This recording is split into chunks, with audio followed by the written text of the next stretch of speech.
So, welcome to today's Tech Hour. It's Thursday, the 20th of January 2022, and our subject today is Tech Live.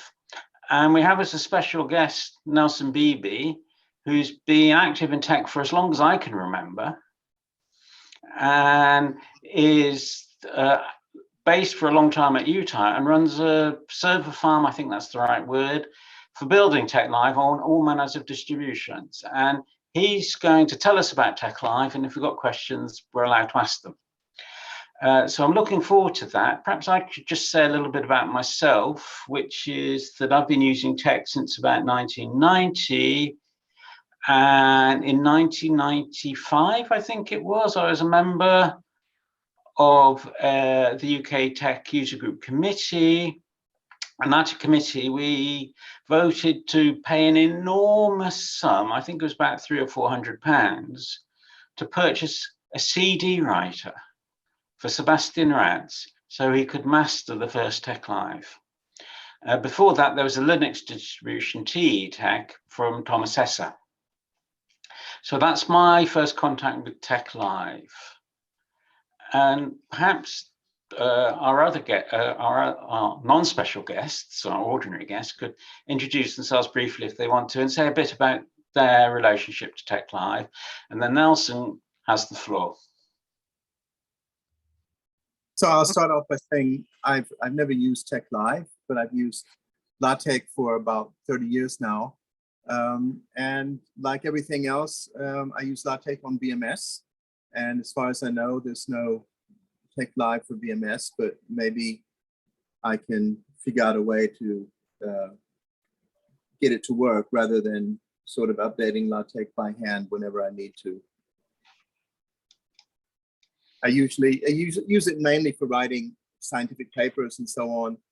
I'm going to a conference next week, and just today I printed out 2 A0 size posters. It took about 5 minutes.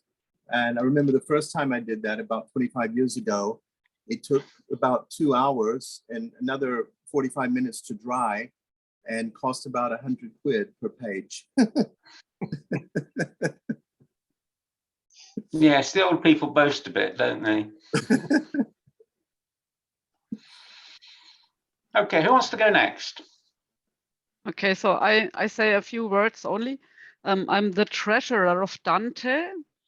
We are the user group of the German-speaking tech users, and my connection to Tech Live is that we are organizing the production of the DVD, which is distributed to the members of the user groups every year. And my job there is to write the invoices and to send the packages, or to tell our secretary where to send which packages and so on. And on the DVD, there is also Tech Live on it. So this is my one connection. And the other connection is that I got to know Nelson in Rio, I guess. Do you remember? Yeah. And so 1 hour ago, I read that he was going to give a little talk or so. And so I wanted to avoid the work I have to do. I have to leave in 20 minutes, okay, because there is some work I really have to do. And I thought, have a look into what's happening here. Yeah, so it's a spontaneous reason that I'm here.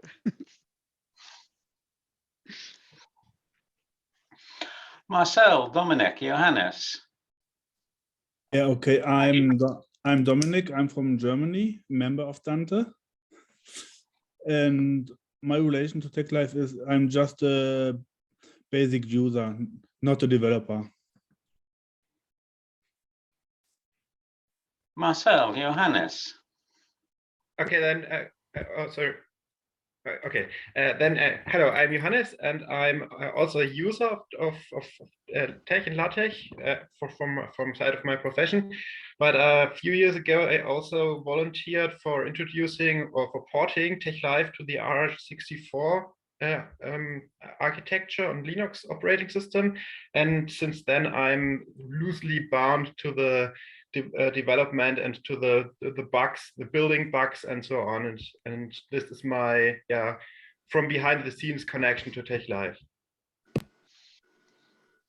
Marcel, if you want.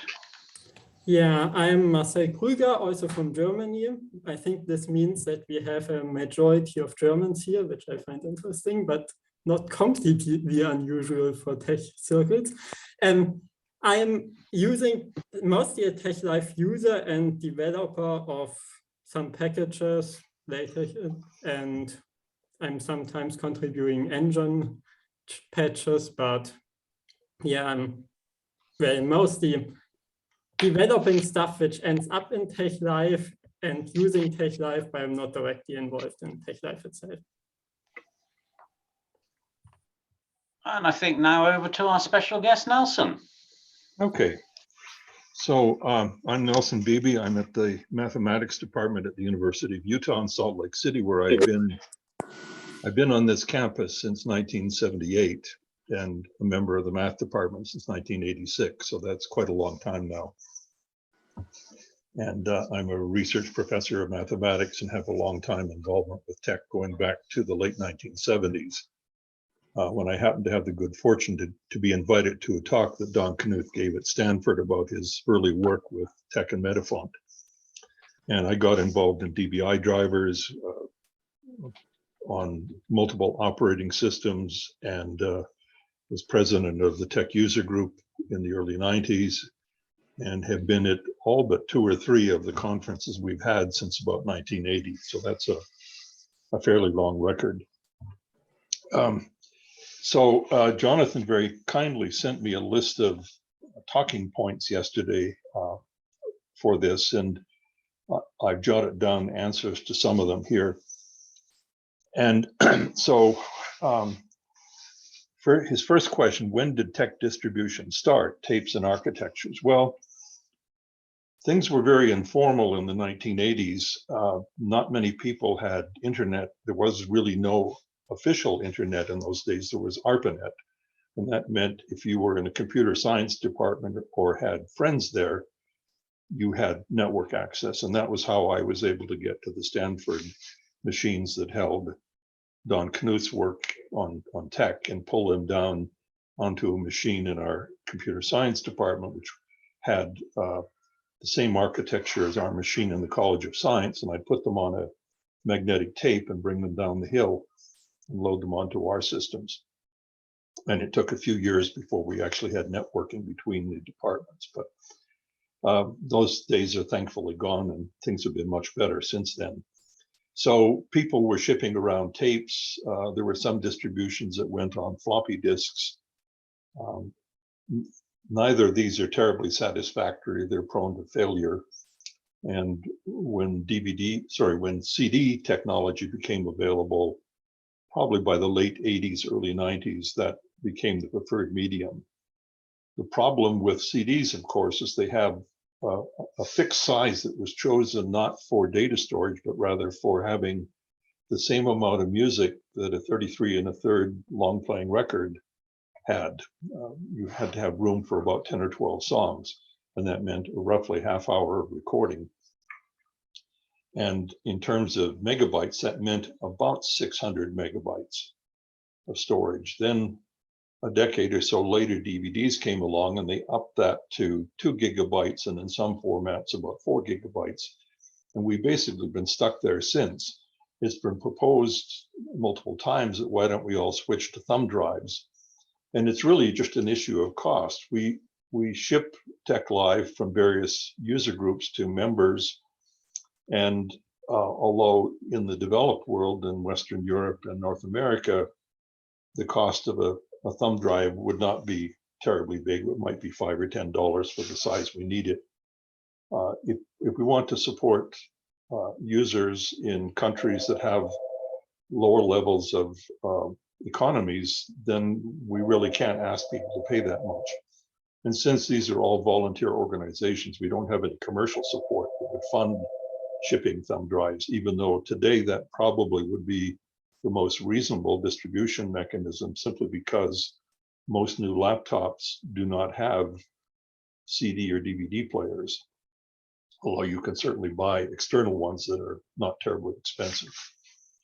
So the fact that we had this limited storage medium has really been a controlling factor in what can be on the TeX DVDs. The CTAN archive, which lies behind all of this, is much bigger.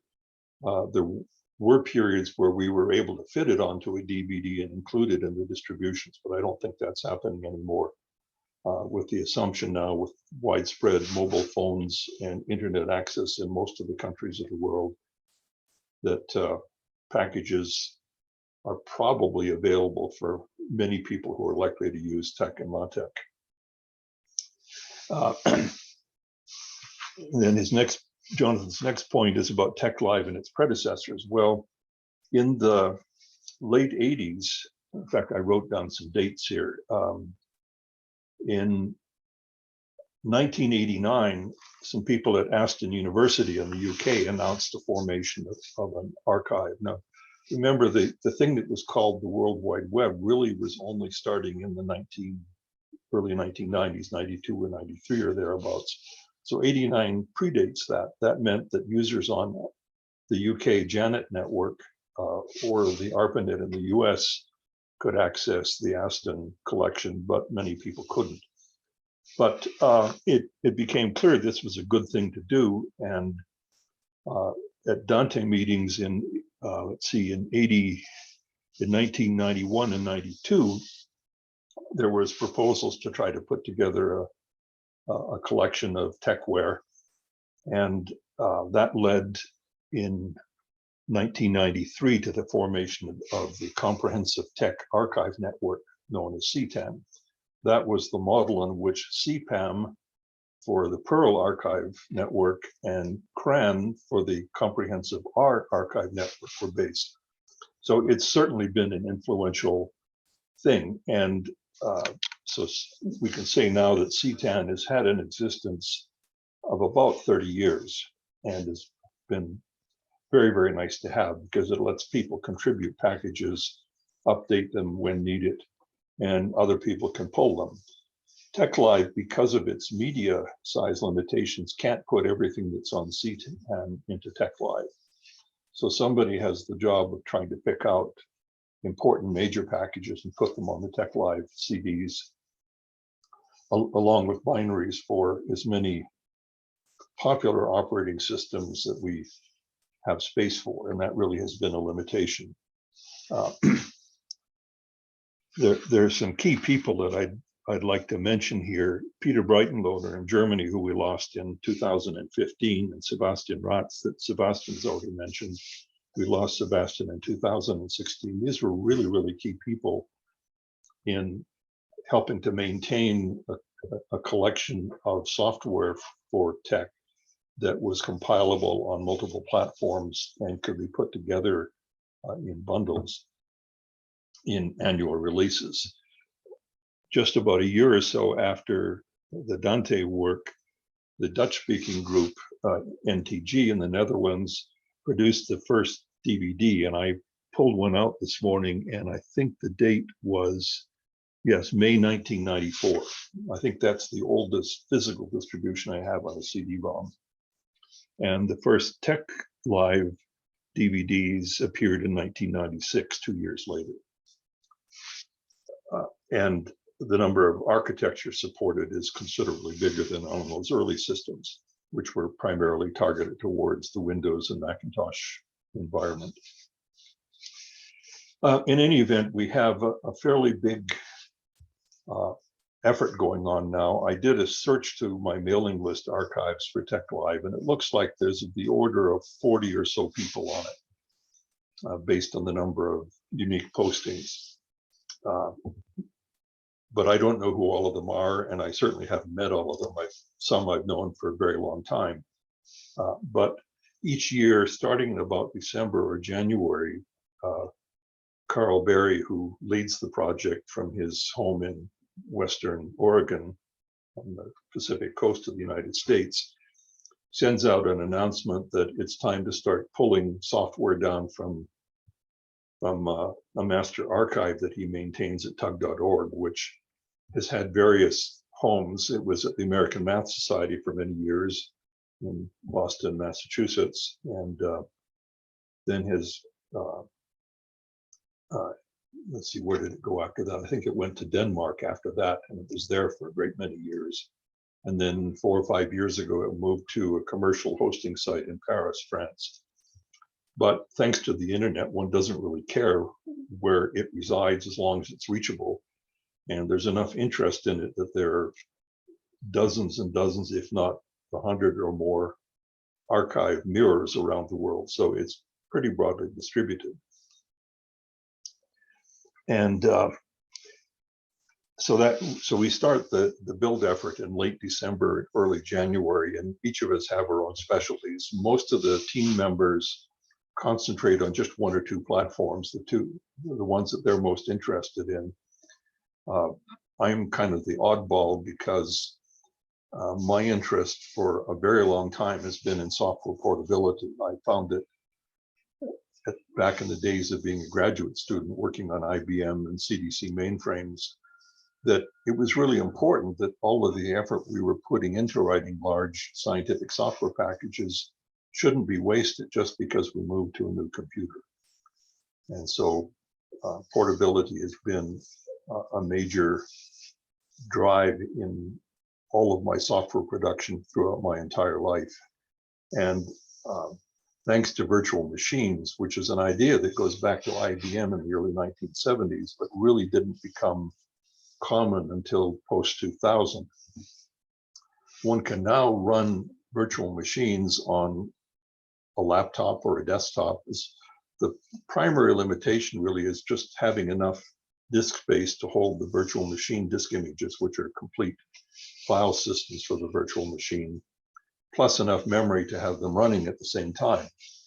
They're really surprisingly light in the way of CPU resources. So my home and office desktops typically have 50 to 100 virtual machines running, and I hardly notice they're there unless I ask them all to do the same thing at the same time, like build a package. And a few times it's brought my campus workstation to its knees, but mostly I don't worry about it. And when I'm working on TeX Live, it's usually on a half a dozen or a dozen systems at once. So even when they're building the complete system, I don't really notice it. Multi-core processors have certainly helped a lot in that area.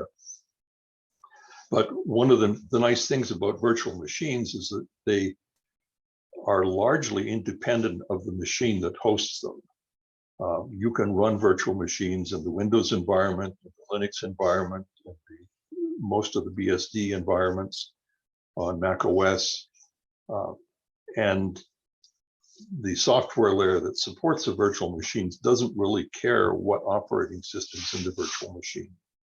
That's not true for Xen, XEN, which does require hooks into the virtual machine to support it, but most of the other virtualization techniques just don't care. And the beauty of them, of course, is that they're just a virtual, not a physical machine. So if you want to add memory to a virtual machine, you shut down the one you want to increase the memory on, click a couple of buttons or type in a number into a box and restart the VM, and within 30 seconds to a minute, you're back in a machine with more memory. You can also add more resources in the form of virtual disks and more CPUs. So these days, I typically set up virtual machines with about 8 gigabytes of memory and 8 CPUs for building TeX Live. The other interesting thing is that thanks to the QEMU project, which dates back to work that I believe it was François Bellard in France did some 20 plus years ago, you can simulate other architectures for which you don't have physical hardware. And as a result, you can run on, say, a modern Intel or AMD processor, virtual machines that support Alpha, Motorola 68000, MIPS, RISC-V, Spark, Hewlett-Packard Precision Architecture, and many others. And that's of particular interest to me because for software, it's very easy to get into rut or a mistake where you assume that all the world is like my machine. That is, say in the C language, an int is 32 bits and a long is 64 bits, but on some platforms that's not the case. They have different sizes.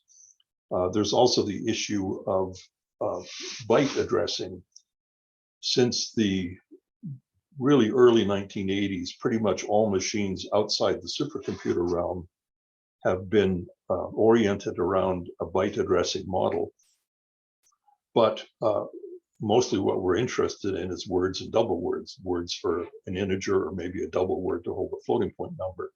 And then the question is the address at the left end, that's known as big endian, or at the right end, that's known as little endian.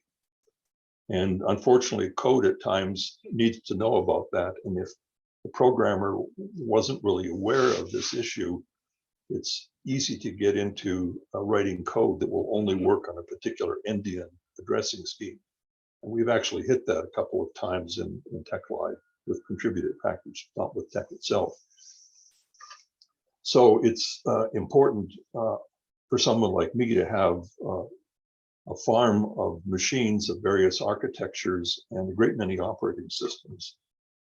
For most people who are computer users, they know one operating system, the one they happen to have got with the computer they bought, which typically means Microsoft Windows or Mac OS or possibly some flavor of Linux, because you can buy pre-configured machines that have Linux on them.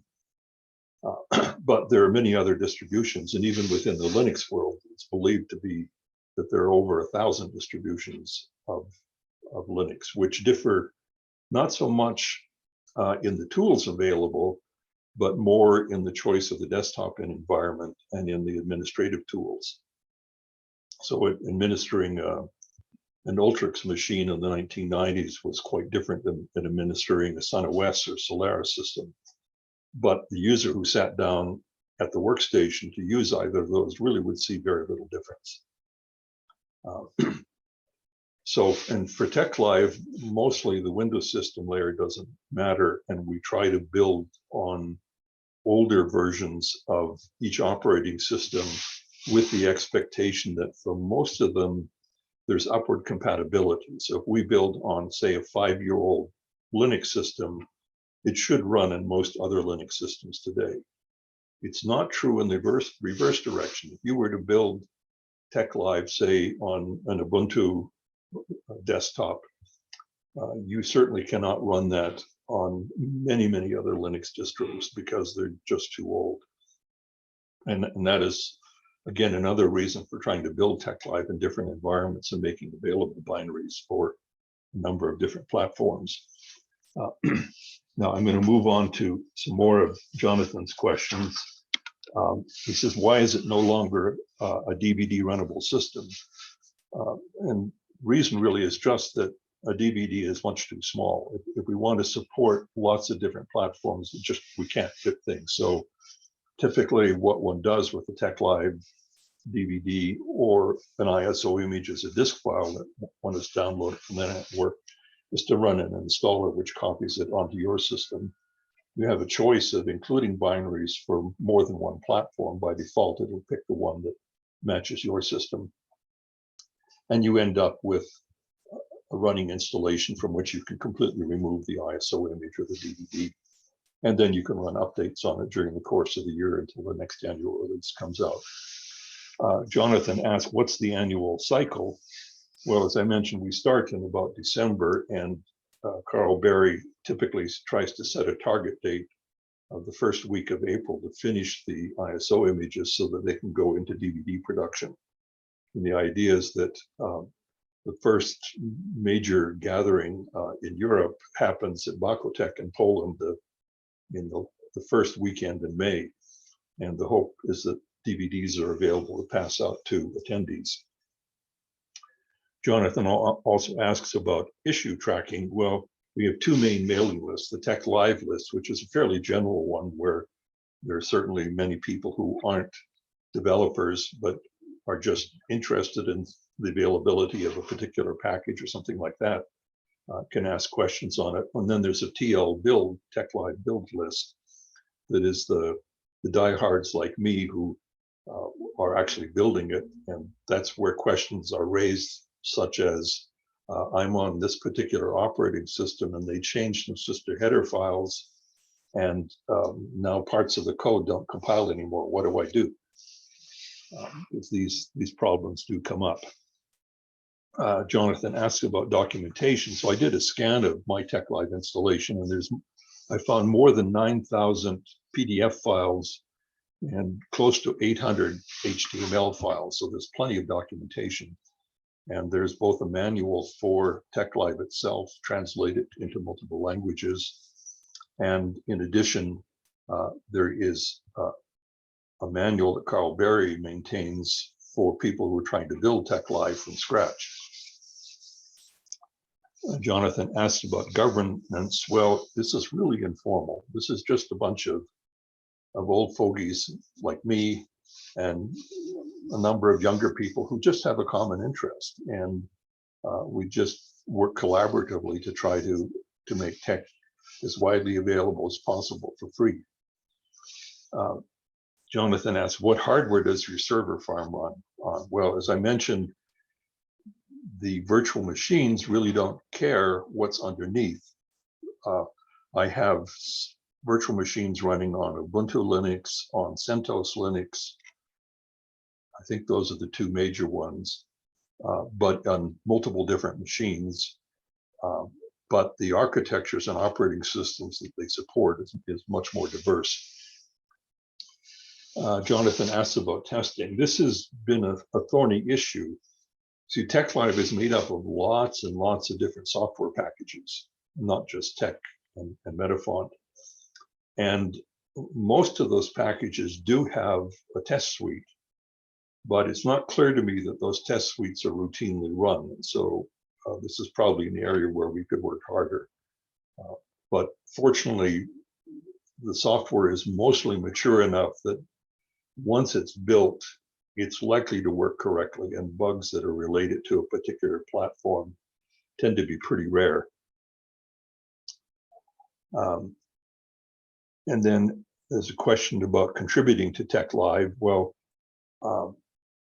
there's a website that I'm going to show you when I switch to screen sharing that will give some information about that. And then Jonathan asks about archive.org and Overleaf as TeX Live users. Well, those systems certainly do use TeX Live, and I'm sure there are many publishers who do as well. But we don't have much connection with them because once we ship TeX Live, it's sort of out of our hands and that people can pick it up or not. Many operating system distributions that have in the past shipped their own builds of TeX now have just shipped a version of TeX Live. Unfortunately, not always the current version, sometimes rather old. FreeBSD is still shipping a 7-year-old version from 2015. And unfortunately, the operating system distributions, I'm not aware of any that provides a complete TeX Live distribution. Someone who's maintaining these packages makes a choice as to which packages they're going to build, and they're available as binary packages that the user can install, but there may not be updates until the following year, whereas TeX Live itself is really a rolling release where packages get updates throughout the year, and if you run the TL Manager program, you can get the latest versions of everything. I'm going to do a screen share swap now and just point you to some sites.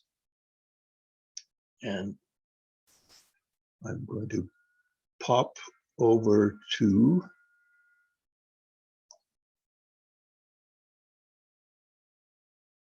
I have an issue here that I'm showing you not the site I want to see. I have multiple tabs. Okay, here we go. This is what I want.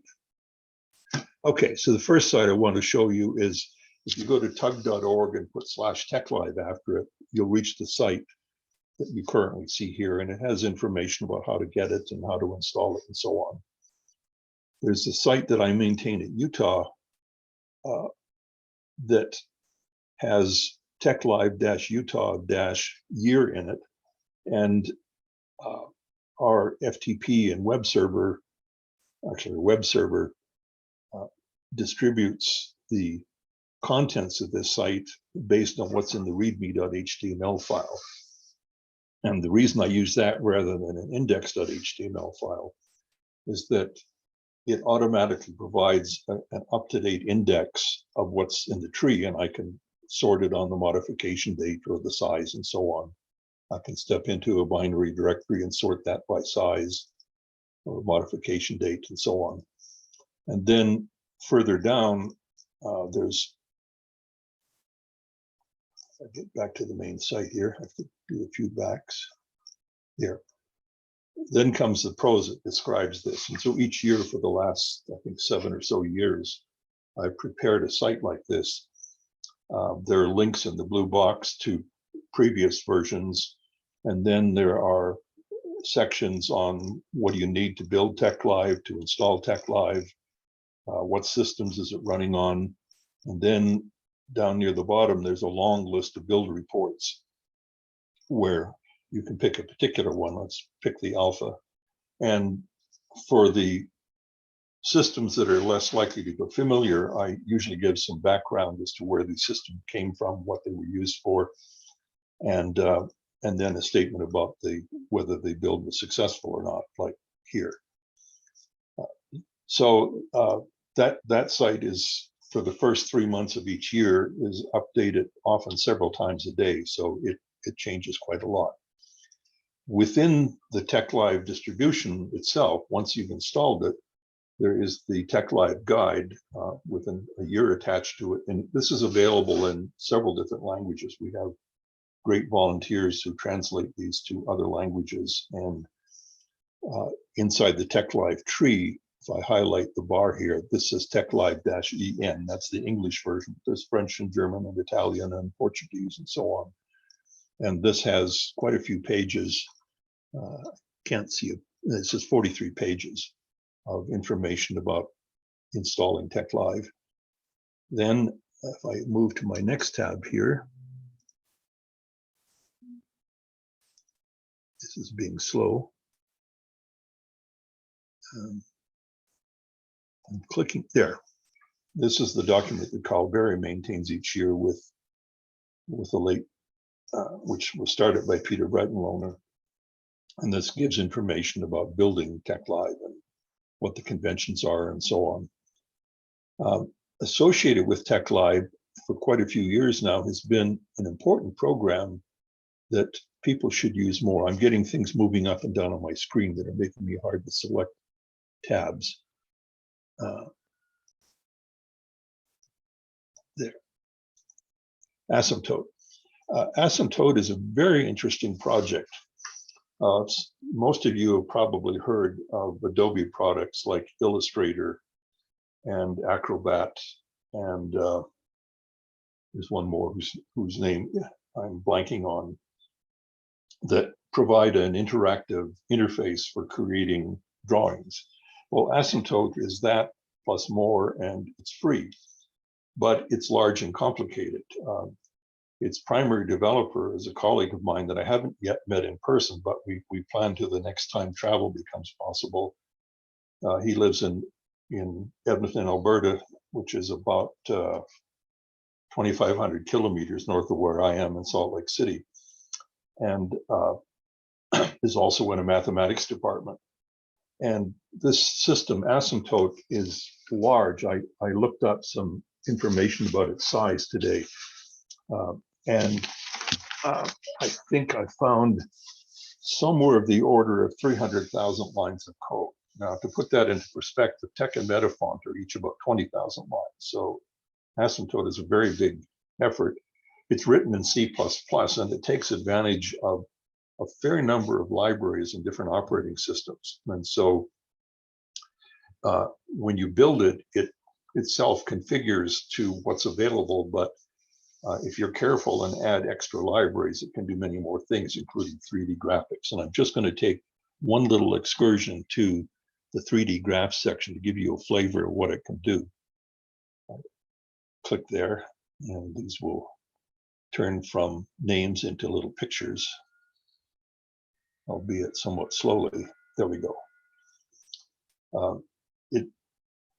I think of all of the systems I've seen for doing graphics of computers, this is really one of the most sophisticated and powerful. Of course, being having those attributes, it is possibly difficult to learn, but for those who need to do scientific and commercial illustration, this is definitely a program that's worth looking at. And more recently, there's at the University of Alberta, there is now a website where you can type in Asymptote programs and have them executed at that university and displayed on your computer locally. So I'll stop the screen share here now, and I think I will now turn it back to the attendees and ask if you got any questions. I think I pretty much got through my list. The TeX Live site at Utah that I maintain gives a lot more details about how big TeX is, and the latest figures are about 13 million lines of code. So I find that really a phenomenal feature, that the solidity of Don Knuth's programming in TeX and Metafont, 20,000 lines each, is supporting this tens of millions of lines of code infrastructure. And of course, what's on TeX Live and CTAN aren't the only things that exploit TeX. I mean, many publishers have TeX at the core of their document production systems. They just don't tell you. So there's a huge amount of software that has been able to build on the robustness of these two programs. And you may not notice it very much, but when you run TeX, it says this is TeX version 3.14159, blah, blah, blah. Well, there's a little clue hidden there. If you count the number of digits after the decimal point, that's the number of bug fixes that have been applied to the TeX source code since 1990. I think we're up at about 8 or 9 digits. So I don't think you can find any significant piece of software anywhere else in the world that has such a low rate of bug fixes. Anyway, back to the audience now. I'll shut up for a while. Okay. Well, we now have an opportunity, if we wish to ask questions of Nelson. But before we do that, perhaps we can show our appreciation to him in the traditional way by unmuting your microphones and giving some applause.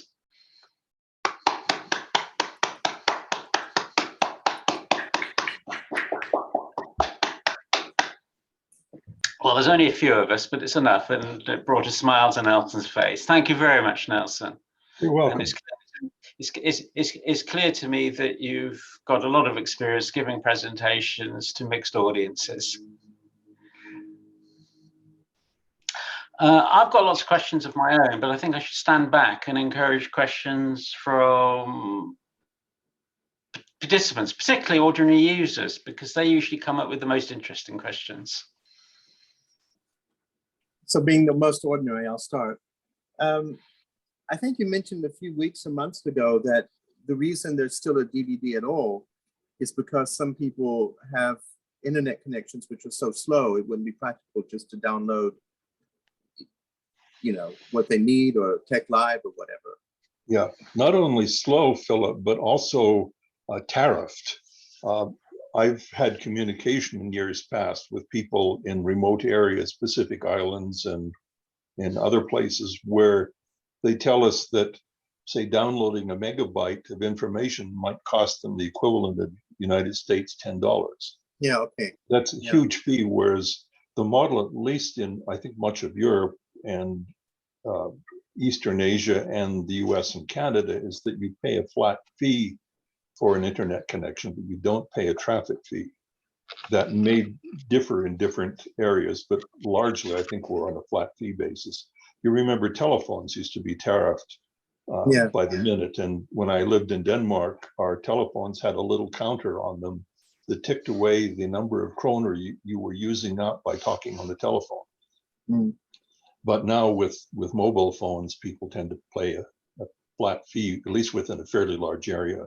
I happen to have a Google phone that I can use in about 180 countries at zero cost.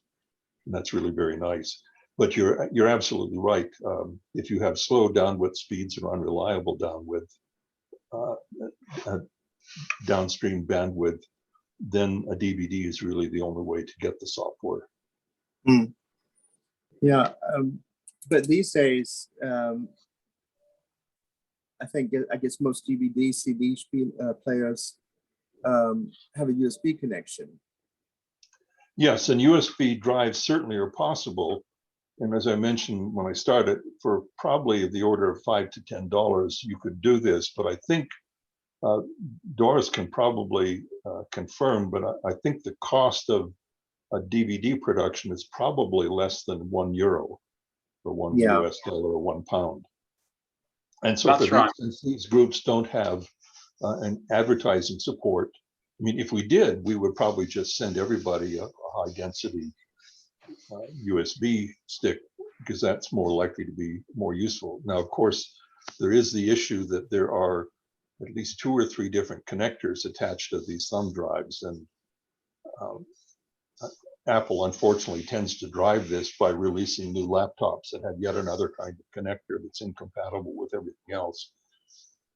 I've actually got a USB drive which has a lightning connector on one side and a normal USB on the other.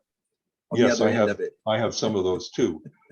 Fortunately, the USB B and C style tend to be fairly prevalent, but I've seen students come in with newer laptops that have just a really tiny plug-in connector, and then they typically need some sort of converter cable. Yeah, but that applies to a DVD player or to USB. Perhaps we could see if there's some more questions. Yeah. Johannes, perhaps? Yeah, I have a question from a youngster, so to say. It's called TeX Live, and I always wondered why it's called TeX Live. And I heard that there was a time when you could run it straight from the DVD. Or how was this, and how long was this? And I'm using TeX Live I'm knowing about the DVDs since I think 2012 or so.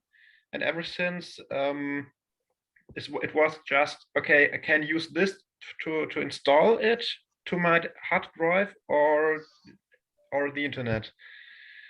Yeah, there's a couple of issues. One is the picking out the right binaries. And I suspect on almost any operating system, you could mount the ISO image or DVD and set your search paths to point to the appropriate binary directory for your system, and you could certainly start up TeX and run.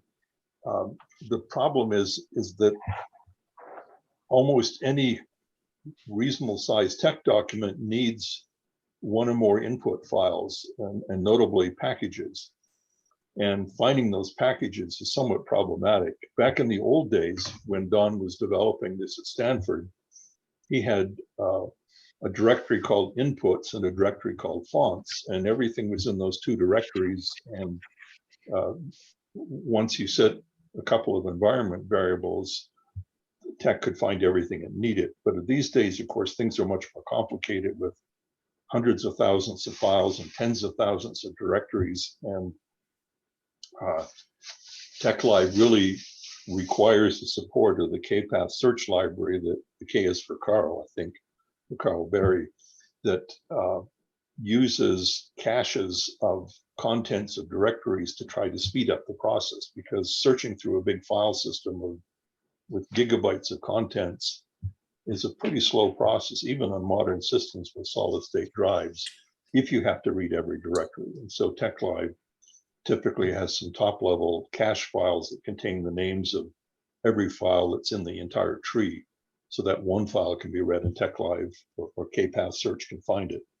And so TeXware, when it wants to open a particular file, simply calls a function inside the KPath search library and says, please find me this file, and it returns a path to it. And then you can open it and read it as normal. And so that's where the problem comes in with something like trying to do a live DVD such that everything can be found. You probably, with some work, could set up your path variables so that it could indeed find things. But mostly, I think the expectation today is that now that disks have become cheap enough, In the United States, a terabyte of disk costs around $30 US, so 25 euros or so. And TeX itself needs of the order of about 10 gigabytes. And so I think I wrote in the TeX Utah site that the cost of storage for a TeX installation on a given computer is probably less than what the owner of that computer is spending on a flavored beverage from their local beverage supplier. So it's pretty minor. And this applies even to third world countries as long as their machines are relatively new. You don't have to go back more than about a decade before storage on personal computers was measured in megabytes, but of course now it's in gigabytes. Yeah. And some people have terabytes. Wasn't it also incredibly slow because of the seeking speed of optical drives? Yes, that's certainly true, and that's a problem that goes away if you had it on a USB drive, or better, in an ISO image that's mounted on your computer, so it's a local file in your local file system. I'd like to say something. It doesn't seem to be of terribly great value to be able to do this when you can install it properly for your system anyway. And when you do install it, you have a choice. Do you want everything, or do you just want various subsets of it? So people with small disk drives can choose a smaller installation. In the old days, and I don't know how true it is now, the live CD was quite useful for training, because you could say, right, we're doing training, welcome, put the CD into your drive, and you don't have to do an installation. You know, in the old days when training was done on people's laptops, if you're not careful, you end up spending half the lesson or more, well, 20 minutes running through installations and fixing installations before we get going. And that's a real barrier to entry. So that was the thing I liked about the liveness of the TeX Live, which actually made it possible even on a CD, not a DVD, but a CD to run the thing. I would think today probably the answer to that question would be, if you have a class of novices who've never used it before, to get them to establish an overleaf account the day before, and then start off with a network connection. That's certainly a real lowering of the barrier to entry if you've got the network connection. Yeah. And then you don't have to even worry about what editors they're using or anything else like that, because you can teach to the overleaf. The overleaf is a tremendous change in force. Yeah. I'm speaking too much, but somebody who's not asked a question, Frida, Dominic, Marcel, this is your big opportunity. You may not have another opportunity to ask Nelson a question. Or you can come back next week and ask it.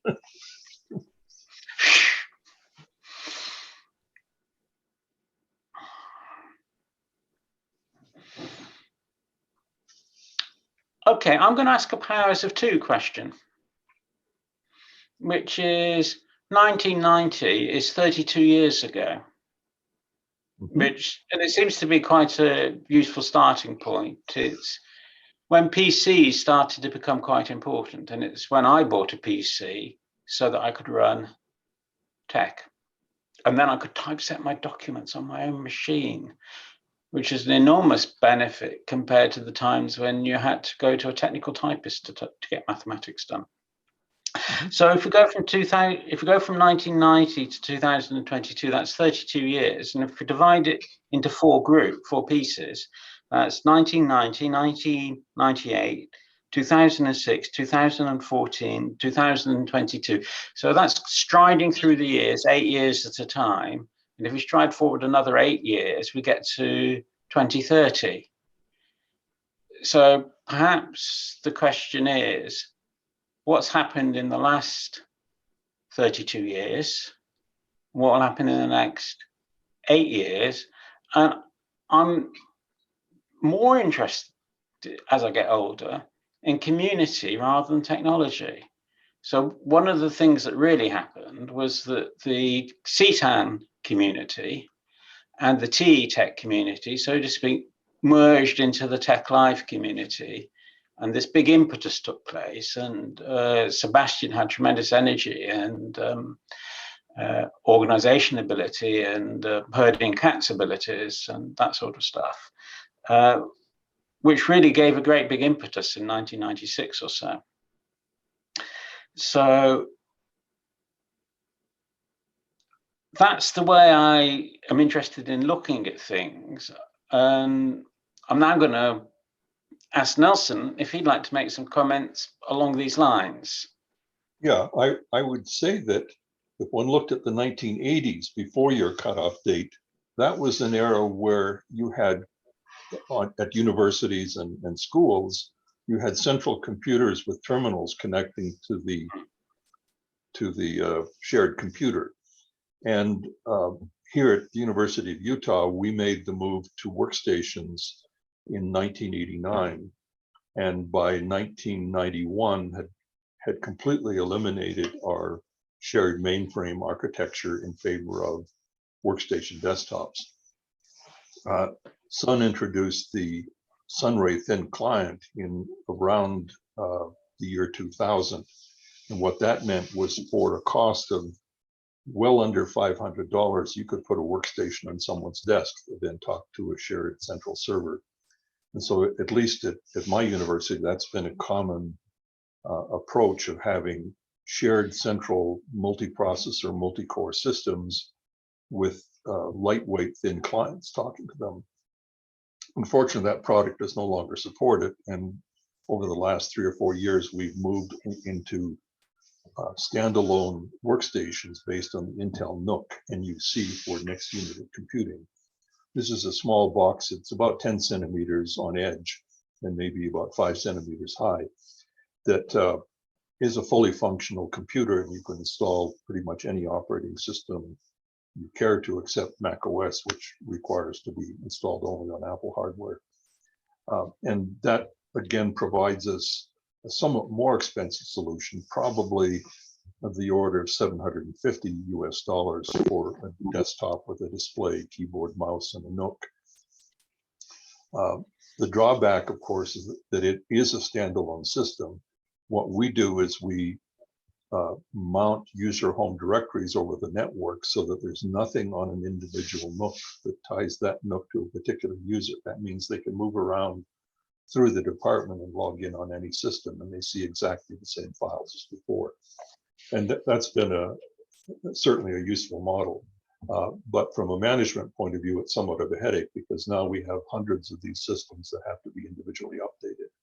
With the Sunray thin clients, those were essentially an appliance that once you bought it, you never touched it for the rest of its life. And its life for us ran about 20 years. Anyway, so that's the technology part of it.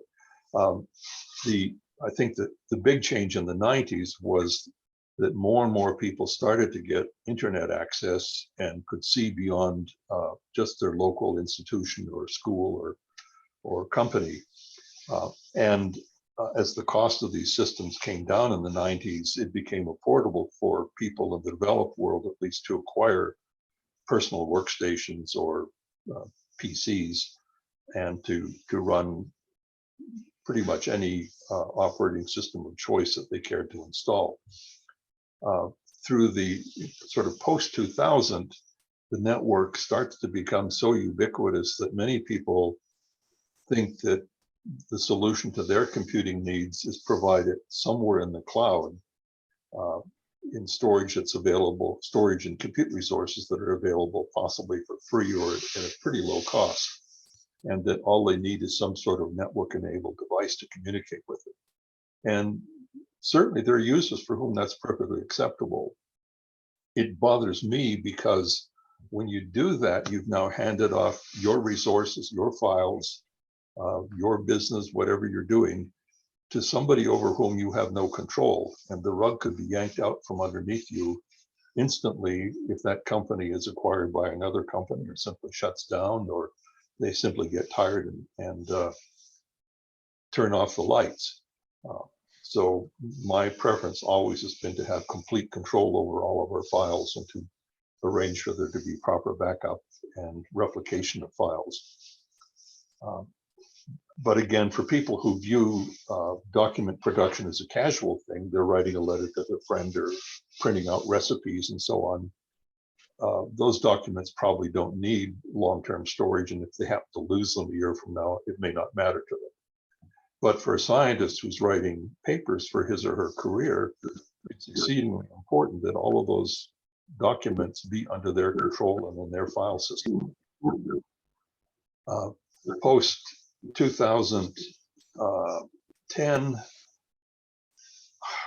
I think it's just been more of the same. People have cheaper and more widely available resources. Many people post 2000 began to acquire tablets and mobile phones that went from very primitive low resolution screens to actually fairly powerful devices with tiny little awkward to type on keyboards, but nevertheless giving them network connectivity everywhere. Certainly in Eastern Asia, North America, and Europe, people sort of assume they can take their mobile devices and go to the city park, up onto a bus or a subway, go to an airport, and wherever they are, they have connectivity. And that really has been the game changer for such a large number of things. And it's opened tremendous amounts of business opportunities, because any business today should quickly realize that their customers aren't just in their local community, they're potentially worldwide. And that has to be accounted for in their business planning if they want to survive and thrive. Computing costs have gone down, but as Jonathan and I have discovered, we happen to like big displays. I'm sitting here in front of a laptop that's got I think it's a 17-inch display, but my desktops have 27-inch display in my campus office and 32-inch at home. That's pretty large. Jonathan has, I think, 43-inch? 40-inch. 40-inch, yeah. So, and displays are available at costs that are beginning to be affordable. That is, they're comparable to the cost of a well-outfitted computer that would be of the order of 2 meters in diagonal. And that's really enormous. You'd probably hang that on your wall and sit at a table in front of it. And although some people scoff at that, those of us who've worked in that environment really find it extremely productive. Years ago, I had colleagues in the Department of Computer Science who eliminated their screens entirely and went to a projection system on a large wall. And they told me they would never go back to a screen. They wanted a wall-size image. And of course, computers have gotten much, much faster. A colleague came in yesterday and told me he's just acquired a new machine, and he ran our little tech book benchmark, and the fastest machines I'd benchmarked have been around 1,500 to 1,800 pages per second.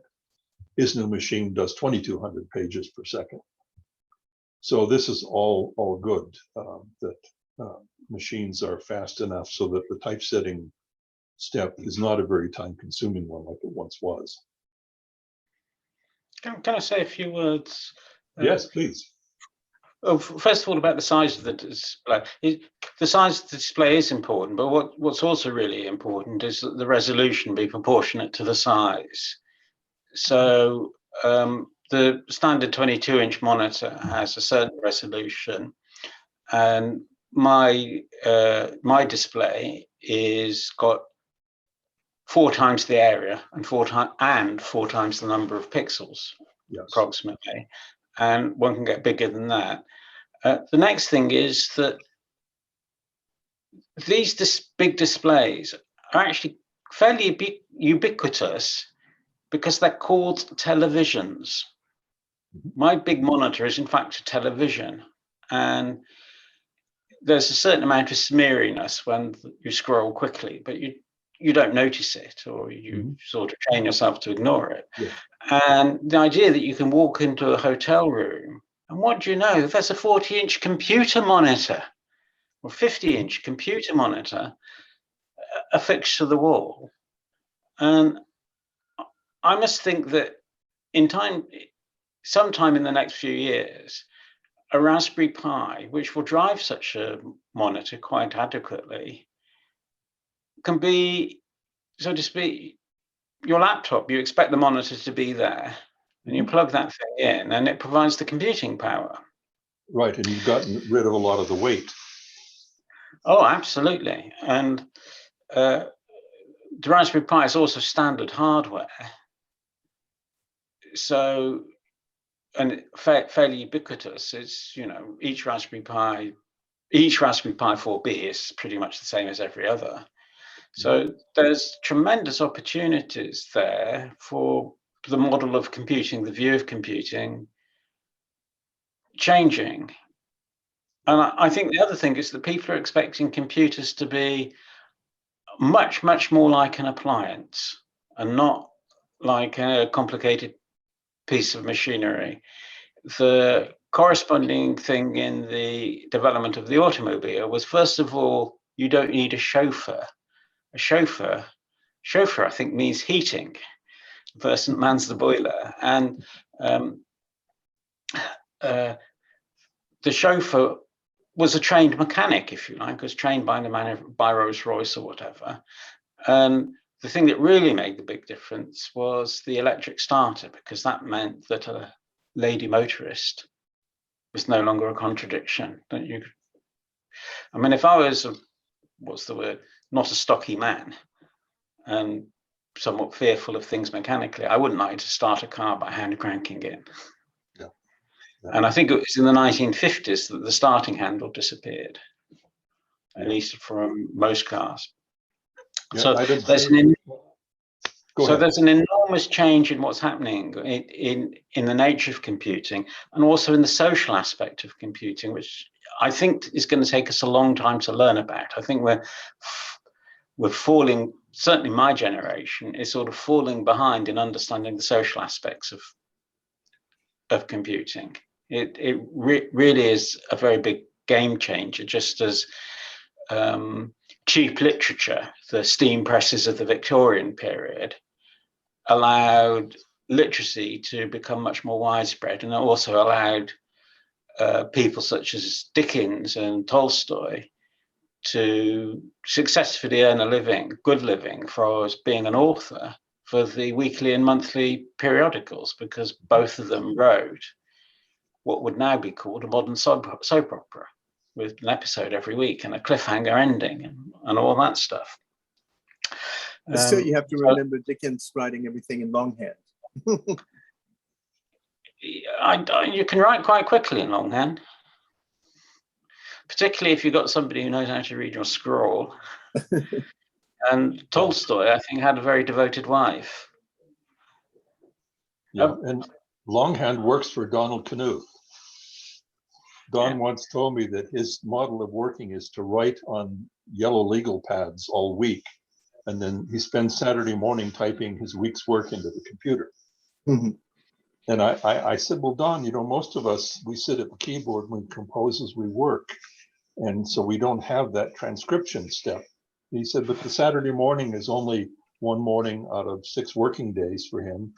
And he said, by writing by hand on his legal pad, he said his writing speed matches his thinking speed, whereas his typing is much faster than that. And so he felt that if he were to type while he was trying to think, his hands were getting ahead of him.